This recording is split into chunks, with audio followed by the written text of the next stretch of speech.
Hello guys, ngayon magluluto tayo ng simpleng adobong pusit. Tara na, simulan na natin. Ayan guys, nilagyan ko na ng mantika yung ating kawali. Ayan guys, lagyan na natin yung ating bawang. Ngayon sunod natin ang sibuyas. At syempre, hindi mawawala ang kamatis.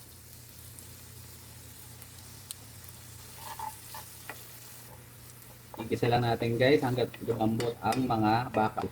Ang mga ingredient. At takpan natin ang taglit.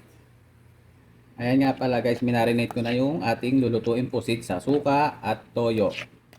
Minarinate natin siya. I-check natin kung malambot na. Ayan, okay na guys. Ilagay ngayon natin yung minarinate natin yung sabaw lang. Suka toyo lang ilalagay natin dyan.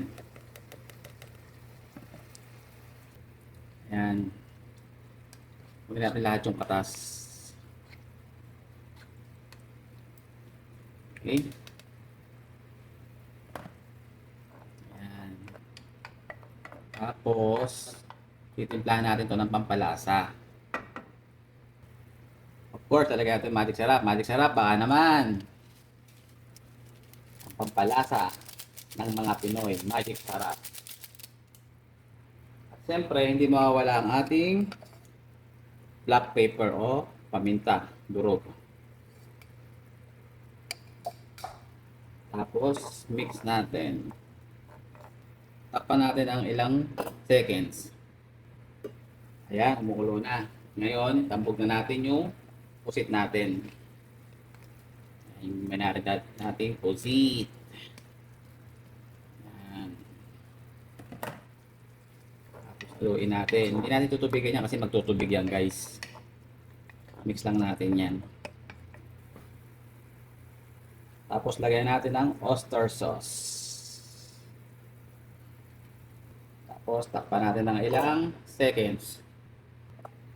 Ayan guys, nagtubig na siya, nagsabaw na siya. Siyempre, hindi mawawala sa atin ang tikiman portion. Tikman ngayon nating adobong pusit. Ayan guys, tikman natin ang ating adobong pusit. Ayan guys, tikman natin ngayon ang ating adobong pusit.